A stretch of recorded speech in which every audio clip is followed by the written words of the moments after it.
दोस्तों नमस्कार, क्या हाल है। स्वागत है आपका खबर एचपी में। तो आइए नजर डालते हैं हिमाचल की तमाम मुख्य बड़ी खबरों पर। अगर इससे पहले आप वीडियो को लाइक नहीं किए हैं तो लाइक कर दीजिए और चैनल में नए हैं तो चैनल को सब्सक्राइब कर लीजिए। नया साल का तोहफा 1 जनवरी से बागवानों को एचपीएमसी से मिलेंगे सस्ते उपकरण।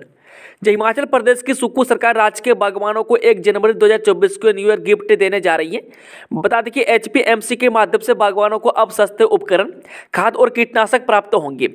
सीएम सुखविंदर सिंह सुक्खू ने जानकारी देते हुए बताया कि इसके लिए एचपीएमसी ने अपना मार्जिन 15 से घटाकर 9% कर दिया है।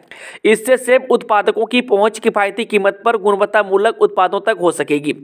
बता दें कि एचपीएमसी ने उपकरण, खाद और कीटनाशकों की खरीद के लिए 38 कंपनियों से समझौता किया है। सीएम ने कहा कि राज्य के सेब उत्पादकों को हर संभव मदद के लिए सरकार प्रतिबद्ध है और उन्हें सस्ते दर पर इन सामानों को मुहैया करवाने इसी प्रतिबद्धता को दर्शाता है।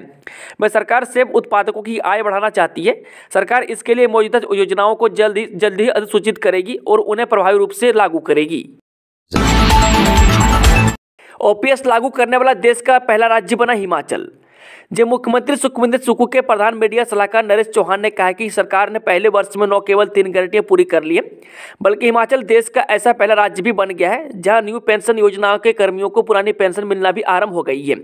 अब तक 500 से अधिक कर्मियों को पुरानी पेंशन का लाभ मिला है।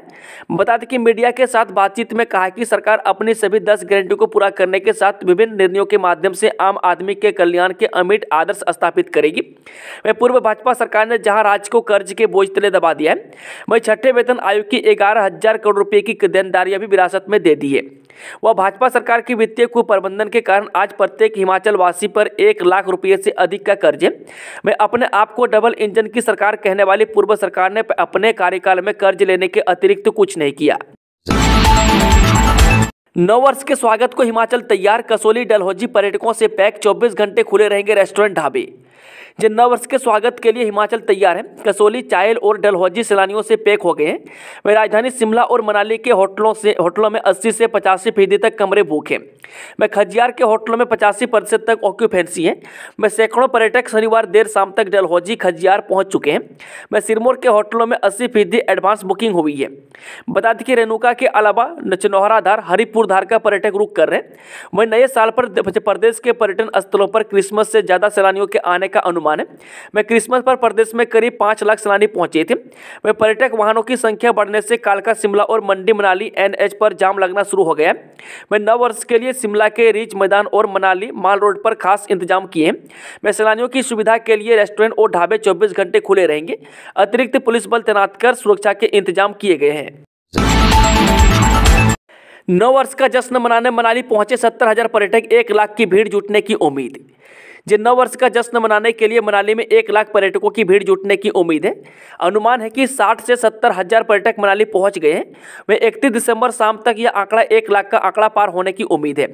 इस बार पर्यटकों के लिए नए साल का जश्न खास होगा। माल रोड में दिन को होने वाली महानाटी की रिहर्सल पर्यटकों को जहां कुल्लवी संस्कृति से रूबरू करवाएगी, वहीं नाटी पर थिरकने का भी मौका मिलेगा। दरअसल विंटर कार्निवाल में 2 दिन होने वाली महानाटी की रविवार को माल रोड में रिहर्सल की जाएगी। इस रिहर्सल में राइट बैंक की लगभग 100 महिला मंडलों की 400 महिलाएं एक साथ नाटी डालेंगी। इस दौरान पर्यटक जहां नाटी का आनंद लेंगे, वहीं कुल्लू की संस्कृति से भी रूबरू होंगे। ई व्हीकल की नीति, हिमाचल को ग्रीन स्टेट बनाने का बड़ा कदम, सुक्खू का फैसला। हिमाचल प्रदेश के सीएम सुखविंदर सिंह सुक्खू ने रविवार को शिमला में मीडिया को संबोधित करते हुए कहा कि सरकार बजट घोषणा के मुताबिक राज्य को ग्रीन स्टेट बनाने की दिशा में 1 जनवरी से सरकारी विभागों के लिए केवल ई व्हीकल खरीदेगी। उन्होंने हिमाचल वासियों को नव वर्ष की शुभकामनाएं प्रेषित की है। सीएम ने कहा कि बजट में ग्रीन स्टेट बनाने के ऐलान के बाद सबसे पहले राज्य के परिवहन विभाग को पहली बार ई व्हीकल से लैस किया गया था। अब यह सभी सरकारी विभागों के लिए लागू कर दिया गया है। बिना कैबिनेट की मंजूरी के कोई भी सरकारी विभाग पेट्रोल डीजल की गाड़ियां नहीं खरीद पाएगा। व्यवस्था परिवर्तन का यह कदम 1 जनवरी 2024 से लागू होगा। सरकार ने हिमाचल प्रदेश के पर्यावरण को स्वच्छ और प्रदूषण रहित बनाने की दिशा में यह कदम उठाया है। केंद्र राज्य की नीतियों के खिलाफ सीटू का राज्यव्यापी प्रदर्शन 24 जनवरी को। केंद्र सरकार की मजदूर, किसान, कर्मचारी व जनता विरोधी नीतियों के खिलाफ सीटू 24 जनवरी से प्रदेश भर में मोर्चा खोलेगा। संगठन ने 14 जनवरी को प्रदेश व्यापी प्रदर्शन का ऐलान किया है। सीटू की हिमाचल राज्य कमेटी की रविवार को बिलासपुर में हुई बैठक में यह फैसला लिया गया है। वह बैठक की अध्यक्षता संगठन के प्रदेश अध्यक्ष विजेंद्र मेहरा ने की। इसमें केंद्र की मजदूर, किसान, कर्मचारी और जनता विरोधी नीतियों के खिलाफ 16 फरवरी 2024 को देशव्यापी हड़ताल और आंगनबाड़ी, आशा और मिड डे मील कर्मियों की मांगों को लेकर 24 जनवरी को प्रदेश व्यापी प्रदर्शन के साथ ही श्रमिक कल्याण बोर्ड से आर्थिक लाभ की बहाली के मुद्दों पर 29 जनवरी से 5 फरवरी तक प्रदेश व्यापी प्रदर्शन करने का निर्णय लिया गया है। ट्रक चालकों ने सरकार को दिखाई आंखें, ड्राइविंग लाइसेंस करेंगे वापस, आंदोलन तेज। केंद्र सरकार के द्वारा हिट एंड रन मामले को लेकर किए गए कानूनी संशोधन के खिलाफ ट्रक चालकों का आंदोलन लगातार तेज होता जा रहा है। रविवार को इंडियन ऑयल कॉर्पोरेशन के डीजल और पेट्रोल ऊना टर्मिनल के बाहर ट्रक चालकों ने अपने ड्राइविंग लाइसेंस सामने रखकर रोष प्रदर्शन किया। जिला प्रशासन द्वारा ट्रक चालकों के लाइसेंस रद्द करने की चेतावनी देने के बाद ट्रक चालकों ने भी प्रशासन और सरकार को आंखें दिखाते हुए ड्राइविंग लाइसेंस वापस करने की पेशकश कर डाली है। बता दें कि ट्रक चालक संघ के अध्यक्ष शिव कुमार ने कहा कि सरकार द्वारा किया गया कानूनी संशोधन किसी भी तरह से ट्रक चालकों के हित में नहीं है। उन्होंने कहा कि एक तरफ जिला प्रशासन ट्रक चालकों के लाइसेंस रद्द करने की चेतावनी देता है, जबकि दूसरी तरफ चालक ही अपने लाइसेंस सरकार को वापस करने का मन बना चुके हैं। उन्होंने कहा कि सरकार यदि हिट एंड रन मामले को लेकर किए गए कानूनी संशोधन को यथावत जारी रखती है, तब भी ट्रक चालकों के ड्राइविंग लाइसेंस का कोई औचित्य नहीं रह जाएगा। इस कानून के बने रहने से ट्रक चालकों को हर तरफ से नुकसान ही नुकसान होगा। यदि कोई ट्रक चालक किसी हादसे में फंसता है तो उसे नहीं भागने पर जनता मार डालेगी और भाग जाने पर 10 साल की सजा और 7 लाख रुपये जुर्माना उसके पूरे परिवार को बर्बाद कर देगा। जंगल में आग लगने से चपेट में आया घर, जिंदा जली गाय। राजधानी शिमला के रामपुर की मुनिस पंचायत में आज दिल दहला देने वाली घटना सामने आई है। जंगल में आग लगने के कारण उरमन में एक घर जलकर राख हो गया है। जब घर में आग लगी तो घर पर कोई भी व्यक्ति मौजूद नहीं था, लेकिन इस अग्निकांड में घर के साथ दूध देने वाली एक गाय जिंदा जल गई है। बता दें कि ग्राम पंचायत प्रधान मुनिस भजन दास ने बताया कि दौलतराम गांव उरमन तहसील रामपुर का 2 कमरों का घर जलकर राख हो गया। उन्होंने बताया कि यह आग उस समय लगी जब दौलतराम के घर वाले अपने काम से बाहर गए थे और गाय को अंदर ही बंद कर रखा था। वह घर अकेले में होने के कारण किसी को भी इस बात की जानकारी नहीं लगी कि घर के पास जंगल से आग घर तक पहुंच गई है और इसकी घर चपेट में आने वाला है। HPPSC ने कानूनगो, एक्सटेंशन ऑफिसर और होमगार्ड के पदों पर निकाली भर्तियां। हिमाचल प्रदेश लोकसेवा आयोग शिमला ने इलेक्शन विभाग में इलेक्शन कानूनगों के 15 पद निकाले हैं। इसमें से 9 पद सामान्य कैटेगरी के लिए हैं। उद्योग विभाग में एक्सटेंशन ऑफिसर के 9 पोस्ट में से 6 सामान्य कैटेगरी के हैं। होमगार्ड और समान सिविल डिफेंस में 4 पोस्ट निकाली है। आयोग के वेबसाइट पर ऑनलाइन फॉर्म भरने की अंतिम तिथि 27 जनवरी रखी गई है। बीते 1 साल से विवादों में रखे स्टाफ सिलेक्शन बोर्ड हमीरपुर से कोई भी पोस्ट नहीं भरी गई थी। ऐसे में बेरोजगार युवाओं में मायूसी छाई हुई थी, लेकिन अब नए साल में सरकार ने नौकरी के लिए आवेदन मांगना शुरू कर दिया है। बता दें कि इन सभी पदों पर भर्ती मूल दस्तावेजों के सत्यापन के बाद लिखित परीक्षा के माध्यम से होगी। इच्छुक उम्मीदवार आयोग की वेबसाइट www.hppsc.hp.gov.in पर जाकर ऑनलाइन आवेदन कर सकते हैं। इन पदों के लिए पात्रता, आयु सीमा, परीक्षा फीस और परीक्षा के विषय के बारे में वेबसाइट पर दिए गए विज्ञापन में विस्तार से जानकारी दी गई है। आवेदकों से निवेदन है कि आवेदन करने से पहले नियम और शर्तों को ध्यान से पढ़ लें। कुल्लू में शास्त्री पदों को भरने के लिए 9 जनवरी को काउंसिलिंग। उप निदेशक प्रारंभिक शिक्षा कुल्लू सुरजीत राव ने जानकारी दी कि प्रारंभिक शिक्षा जिला कुल्लू के कार्यालय में गत 17 और 18 नवंबर 2023 को जिला कुल्लू ने शास्त्री शिक्षकों के 9 पदों को भरने के लिए काउंसिलिंग निर्धारित की गई थी, जिसमें इस कार्यालय में केवल 17 नवंबर 2023 को काउंसिलिंग हुई थी। निदेशक प्रारंभिक शिक्षा हिमाचल प्रदेश शिमला के निर्देशानुसार आगामी आदेश तक काउंसिलिंग प्रक्रिया स्थगित कर दी गई थी। 10 साल पुराने रोड एक्सीडेंट केस में ट्रक चालकों को 3 महीने की सजा, बुजुर्ग की हुई थी मौत। न्यायिक दंडाधिकारी पापटा साहिब प्रथम श्रेणी की कोर्ट ने 10 साल पुराने रोड एक्सीडेंट के एक मामले में आरोपी ट्रक चालक गणेश कुमार पुत्र शेर सिंह निवासी माजरा को दोषी पाते हुए उसे 3 महीने की सजा सुनाई है। अदालत ने दोषी पर 6,000 रुपये का जुर्माना भी लगाया है। इस हादसे में बुजुर्ग राहगीर गंगा राम की मौके पर ही मौत हो गई थी। बता दें कि अदालत में मामले की पैरवी सहायक जिला न्यायवादी गौरव शर्मा ने की। गौरव शर्मा ने बताया कि हादसा 12 अक्टूबर 2013 को सामने आया था। शिकायतकर्ता रशीद के बयान पर पुलिस ने मामला दर्ज किया था। शिकायतकर्ता के अनुसार नेशनल हाईवे 72 नेशनल हाईवे 07 अब पांवटा साहिब की तरफ से सीमेंट से भरे एक ट्रक HP 17B2490 के चालक गणेश कुमार ने लापरवाही से लिंक रोड मछमेलियों की तरफ जाकर पैदल चल रहे बुजुर्ग गंगाराम को टक्कर मार दी। इसके चलते बुजुर्ग की मौके पर ही मौत हो गई। वह पुलिस ने मामले की जांच पूरी तरह कर अदालत में चालान पेश किया। अभियोजन पक्ष की तरफ से मामले में 8 गवाह पेश किए गए। जुर्म साबित होने पर अदालत ने विभिन्न धाराओं के तहत आरोपी चालक को सजा सुनाई। शिमला में 15 दिनों में पहुंचे 2,25,000 वाहन, काम कर गया पुलिस का 1 मिनट ट्रैफिक प्लान। मात्र एक पखवाड़े में शिमला में पहुंचे 2.25 लाख वाहनों को संभालने में शिमला पुलिस का 1 मिनट ट्रैफिक प्लान कारगर साबित हुआ है, जिससे शहर का ट्रैफिक पूरी तरह से समतुल चलता रहा। इन वाहनों में से करीब 1 लाख वाहन बाहरी राज्यों के पर्यटकों के हैं। वह 15 से 31 दिसंबर तक रविवार दोपहर तक 2,21,892 वाहनों की आवाजाही हुई है, जिनमें से 97,461 गाड़ियां बाहरी राज्यों के पर्यटकों की थी। वह 30 दिसंबर सुबह 8 बजे से 31 दिसंबर शाम 4 बजे तक शिमला सोलन हाईवे पर सोगी पुलिस बैरियर से 1,92,003 वाहनों ने प्रवेश किया, जिनमें से सोलन से शिमला की ओर 7641 वाहन आए, जबकि शिमला से सोलन की ओर 782 वाहनों ने निकासी हुई। 12 माह में 12 जनविरोधी निर्णय व 12,000 करोड़ कर्ज लेने के लिए जानी जाएगी कांग्रेस सरकार। विधायक राकेश जम्वाल ने प्रदेश सरकार पर तीखी टिप्पणी करते हुए कहा कि देश व प्रदेश के मुखिया का कार्य होता है अपने क्षेत्र का विकास करना, परंतु केंद्र की इतनी सहायता के बावजूद प्रदेश सरकार आज भी आर्थिक बदहाली का रोना रो रही है। यह बात उन्होंने ग्राम केंद्र पुराना बाजार बूथ नंबर 25 में प्रधानमंत्री नरेंद्र मोदी के मन की बात कार्यक्रम के 108वें संस्करण को सुनने के उपरांत कही। बता दें कि राकेश जम्वाल ने सीएम ठाकुर सुखविंदर सिंह सुक्खू सरकार से सवाल किया कि जब आपके पास संसाधन नहीं थे तो जनता को सत्ता प्राप्ति के लिए ठगा क्यों।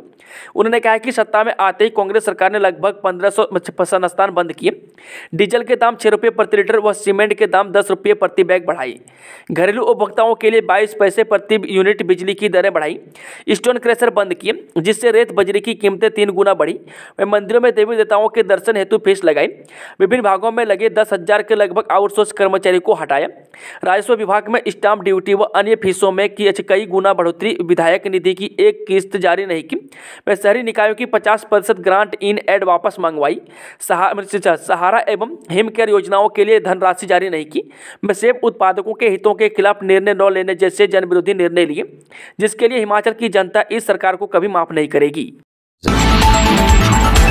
परीक्षा पे चर्चा 2024 के 7वें संस्करण के लिए पंजीकरण प्रक्रिया शुरू, इस तारीख तक करें आवेदन। शिक्षा मंत्रालय ने परीक्षा पे चर्चा 2024 के 7वें संस्करण के लिए पंजीकरण प्रक्रिया शुरू कर दी है। ऐसे में विद्यार्थी, शिक्षक और अभिभावक जो कार्यक्रम में भाग लेना चाहते हैं वे पंजीकृत करने के लिए आधिकारिक वेबसाइट पर आवेदन कर सकते हैं। वे पंजीकरण करने की अंतिम तिथि 12 जनवरी 2024 है। हालांकि अभी परीक्षा पर चर्चा कार्यक्रम की तारीख की घोषणा नहीं की गई है, लेकिन जल्द ही शिक्षा मंत्रालय द्वारा तारीख घोषित कर दी जाएगी।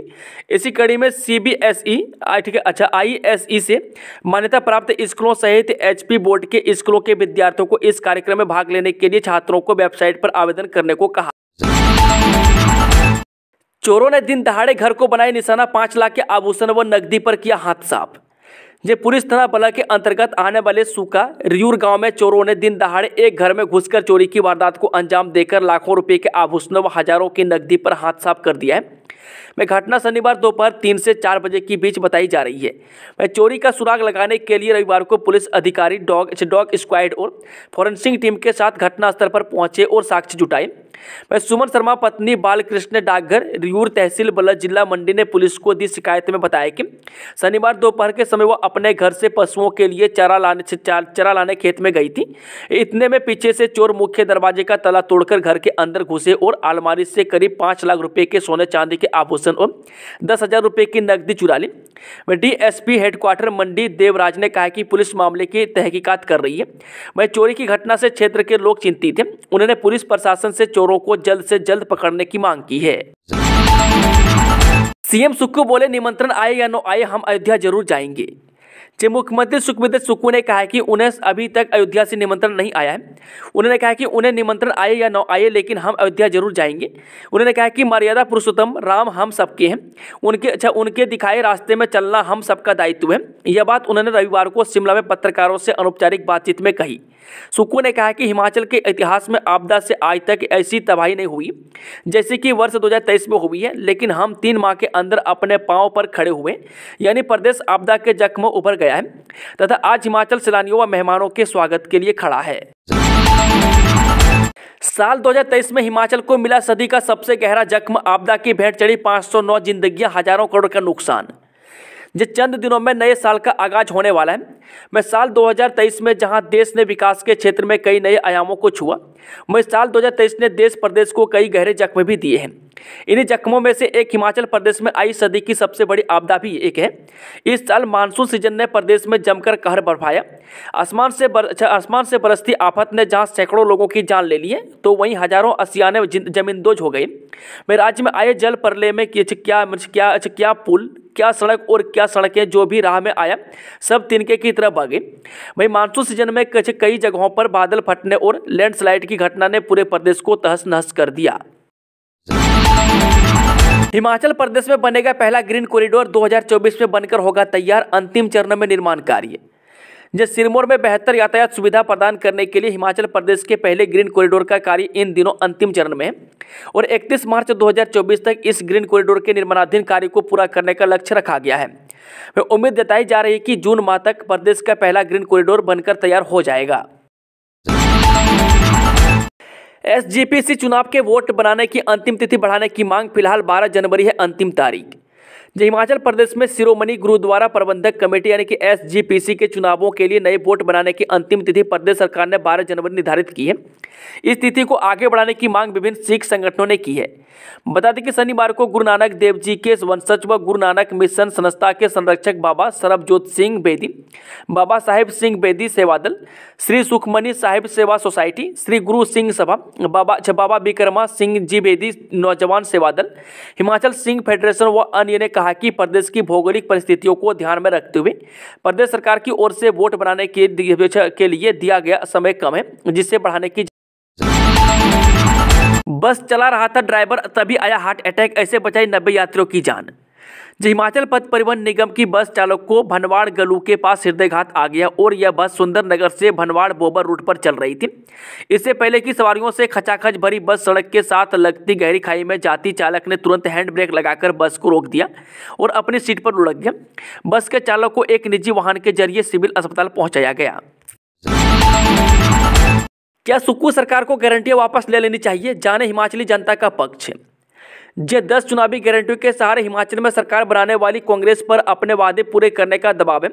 प्रदेश की सुखविंदर सिंह सरकार, सुक्खू सरकार अपने कार्यकाल के पहले साल बरसाती आपदा के कारण संकट से घिरी रही, में करीब 12,000 करोड़ रुपए का हिमाचल को नुकसान हुआ है। इसके बाद हिमाचल सरकार आरोप लगा रही है कि केंद्र की मोदी सरकार ने पहाड़ी प्रदेश की मदद नहीं की है। इसके बाद हिमाचल में विपक्षी पार्टी भाजपा के अलावा आमजन भी लगातार सवाल उठा रहा है कि आखिर यह सरकार चुनावी गारंटियों को कैसे पूरा करेगी। इसी मसले का जवाब खोजने के लिए प्रदेश के अग्रणी मीडिया हाउस दिव्य हिमाचल ने अपने साप्ताहिक सर्वे में इस बार सवाल पूछा था। अखबार, टीवी और वेबसाइट पर दिव्य हिमाचल ने जनता से सवाल पूछा था कि हिमाचल के आर्थिक संकट को देखते हुए क्या सरकार को गारंटियों का फैसला वापस लेना चाहिए। इस पर प्रदेश की प्रबुद्ध जनता ने अपनी राय दे दी है। क्लोनिंग वॉइस के झांसे में लोगों को फंसा रहे साइबर ठग, मदद के नाम पर लोगों से मांग रहे पैसे। जो साइबर ठग अब लोगों को क्लोनिंग वॉइस के झांसे में फंसाकर ठगी का शिकार बना रहे हैं। वह सातिर आपके नंबर पर आपके बेटा, आपका पति, आपकी पत्नी की आवाज़ में आपसे पैसे की मांग करता है और ऑनलाइन भेजने की बात कहता है, तो बिल्कुल पैसे देने से मना कर दें। अगर आपने गलती से भी ऐसा कर दिया तो आपके खाते से एक पल में सारे पैसे राशि गायब हो सकती है। मैं साइबर ठगुओं ने लोगों को ठगने के लिए कई तरह के वॉइस मैसेज तैयार कर लिए। मैं फ़ोन कॉल पर सातिर कभी वह आपकी पत्नी बन सकता है, तो कभी वो आपका पिता बन सकता है। इसलिए जब कोई आपको अपना दूसरे नंबर से कॉल करे तो सबसे पहले उसके पर्सनल नंबर पर कॉल करें। इसके बाद जांच करें कि क्या वाकई में बेटा को क्रेडिट कार्ड का डिटेल्स चाहिए था। उसके बाद ही फिर कोई निर्णय लें।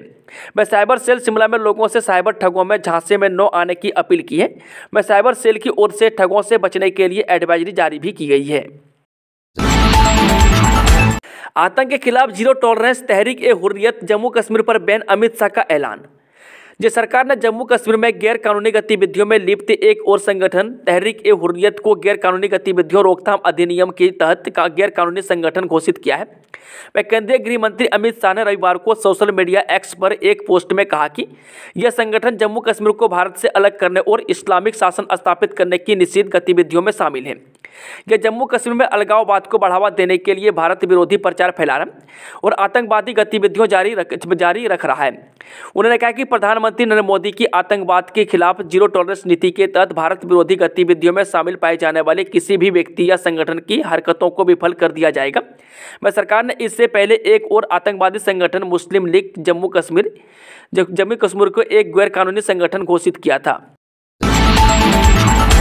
पीएम ने देशवासियों को दी नए साल की शुभकामनाएं, बताए 108 अंक का महत्व। प्रधानमंत्री नरेंद्र मोदी ने देशवासियों को 2024 की शुभकामनाएं देते हुए आज मन की बात के 108वीं कड़ी के मौके पर 108 अंक का महत्व समझाया और कहा कि यह अध्ययन का विषय है। पीएम मोदी ने आकाशवाणी के माध्यम से अपने मासिक कार्यक्रम मन की बात की 108वीं कड़ी के प्रसारण के दौरान देशवासियों को वर्ष 2024 की शुभकामनाएं दी और कहा कि 108वीं कड़ी में लोगों से जुड़कर उन्हें बहुत प्रसन्नता हो रही है। उन्होंने मन की बात की 108वीं कड़ी के प्रसारण के अवसर पर 108 अंक का महत्व बताते हुए कहा, यह हमारी साझा यात्रा की 108वीं कड़ी है। हमारे लिए 108 अंक का महत्व और इसकी पवित्रता गहन अध्ययन का विषय है। माला 108 मोती, 108 बार जप, 108 दिव्य स्थल, मंदिरों में 108 सीढ़ियाँ, 108 घटियाँ, यह संख्या 108 अपार आस्था से जुड़ी है। इसलिए मन की बात का 108वां एपिसोड हमारे मेरे लिए और भी खास बन गया है। इन 108 प्रकरणों में हमने जन भागीदारों के अनेक उदाहरण देखे हैं और उनसे प्रेरणा ली है। हिमाचल में पहली बार मंडी की ललिता शर्मा साई की बनी उप महानिदेशक। मंडी की ललिता शर्मा को भारतीय खेल प्राधिकरण में उप महानिदेशक बनाया गया है। वह हिमाचल प्रदेश की पहली महिला है जो इतने बड़े ओहदे पर पहुंची है। वह 1 जनवरी को पदभार संभालेगी। वह मंडी में इसे लेकर खुशी का माहौल है। वह ललिता शर्मा फिलहाल भारतीय खेल प्राधिकरण में एग्जीक्यूटिव डायरेक्टर के रूप में पूरे उत्तरी क्षेत्र को संभाल रही है। उन्हें पदोन्नति देकर उप महानिदेशक बनाया गया। वह ललिता शर्मा मंडी शहर के सामखेतर मोहल्ले की रहने वाली है तथा जाने माने इंजीनियर और समाजसेवी हरिश्चंद्र राज शर्मा की पत्नी है। दोस्तों, आज की खबरों का सिलसिला समाप्त होता है। जानकारी पसंद आई हो तो वीडियो को लाइक, शेयर, चैनल को सब्सक्राइब जरूर करें और कमेंट बॉक्स में कमेंट करके बताएं कि आप न्यूज़ को किस जिले पंचायत से देख रहे हैं। Thank you, all the best. जय हिंद, जय हिमाचल। साथ ही नववर्ष की हार्दिक शुभकामनाएं।